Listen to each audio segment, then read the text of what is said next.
Desde ya aviso que este video no va a tener ningún sentido, son simplemente ideas sueltas que he estado teniendo sobre varios temas. Y para empezar voy a hablar de este libro de aquí. Estructura electrónica, estructura atómica y electrónica de los sólidos. Este libro es un libro escrito por un profesor de física y pues si uno piensa en sólidos, normalmente uno piensa en esa área en física. Sin embargo, al ser materia y al ser los sólidos compuestos por átomos, inevitablemente mucho de lo que se estudia en química también aplica. Sin embargo, parece que se suelen cubrir enfoques diferentes, porque por ejemplo la química normalmente tiene que tratar con moléculas que son arreglos de unos cuantos átomos, pueden ser 10, 20, 30, 100 átomos, mientras que en los sólidos hay muchísimos átomos, millones de átomos. Sin embargo, cuando uno quiere analizar precisamente, como dice el libro, la estructura atómica y electrónica de los sólidos, inevitablemente, si estamos hablando de la estructura electrónica, estamos hablando de química, porque la química es eso, cómo juegan los electrones de valencia para formar el enlace químico. Entonces, este libro empieza con estructura cristalina de los sólidos, pero habla sobre los sólidos que tienen electrones de valencia en los orbitales tipo S y tipo P, tipo S y tipo D, tipo S, tipo D y tipo F, etc. Luego habla de sólidos con dos tipos de átomos diferentes, el átomo de hidrógeno y por qué es especial, y sólidos con muchos tipos de átomos. Este primer capítulo es esencialmente química, es lo que un estudiante de química vería en primeros semestres.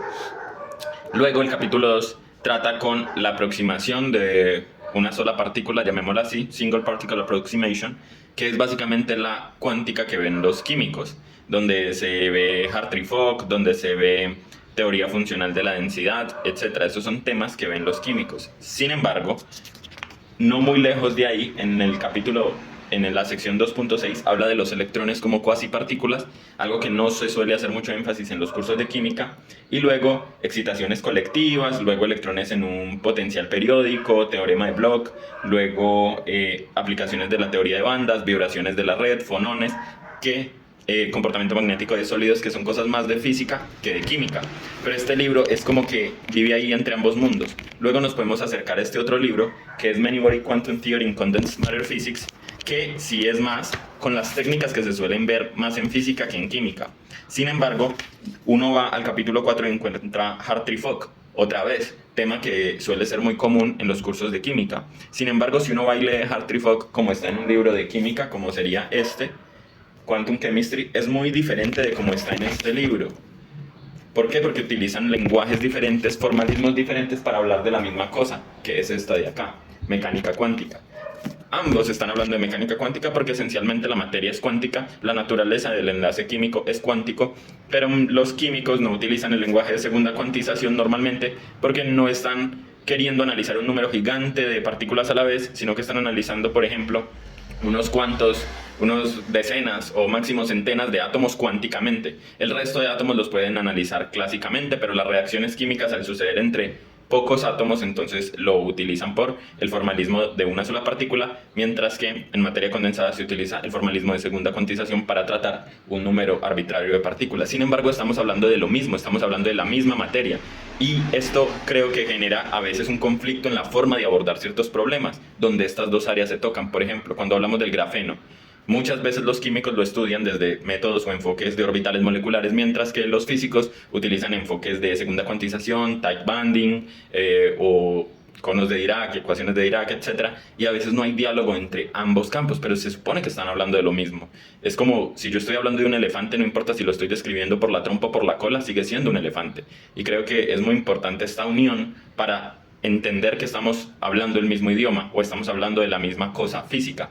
Y eso me lleva a la pregunta de ¿qué es realmente la naturaleza? Si yo puedo estudiar un problema desde puntos de vista que a veces parecen diferentes, pero no lo son, como en este caso, y sin embargo, si yo escojo un enfoque o el otro, me pierdo de uno de los dos y me voy por un camino, no logro tener el insight o la intuición que desarrollan los químicos, y si me voy por el camino de los químicos, me pierdo de la intuición que desarrolla el manejar segunda cuantización. Entonces, realmente se puede decir que estoy entendiendo la realidad. Como digo, al final todo es mecánica cuántica, pero ¿cómo sé que me estoy acercando a entender lo que realmente es la naturaleza? Eso me lleva al último tema, y es esto de aquí. Me estoy leyendo este libro que es Ana Karenina de Tolstoy, que no tiene nada que ver con lo que he venido hablando, pero que, como decía, la pregunta que me estoy haciendo es, ¿qué es la realidad? Antes yo era, y sigo pensando que la realidad es una y es física, y que entender la física, y esta es la segunda parte que he estado dudando un poco más, y es que creía que entender la física como disciplina era acercarse un poco más a la realidad, pero como acabo de exponer, muchas veces nos perdemos entre formalismos y la realidad es una sola y parece que no logramos atrapar toda la realidad en nuestras teorías y modelos.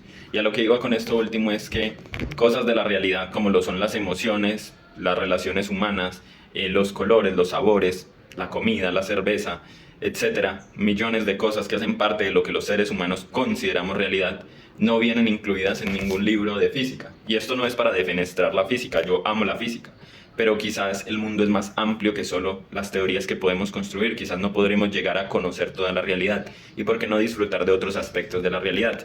En Ana Karenina se nos cuenta la historia de una mujer casada que tiene una aventura. Yo aún no he terminado este libro, apenas lo empecé.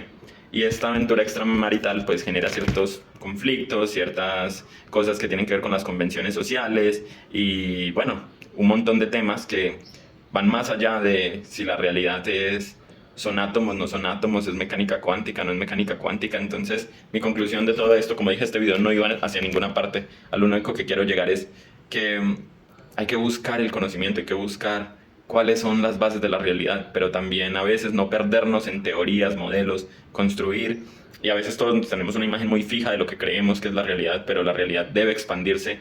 Estos libros es mi intento de expandir la realidad, pero entre más aprendo y más investigo, más me doy cuenta que es una realidad muy limitada y trato de expandirla por otros lados. Pero bueno, si hay alguna conclusión de este video es esa, que la realidad es una cosa y nuestra imagen de la realidad es otra, y que como la vida es bien corta es mejor tratar de disfrutar de la realidad independientemente de si la podemos entender o no.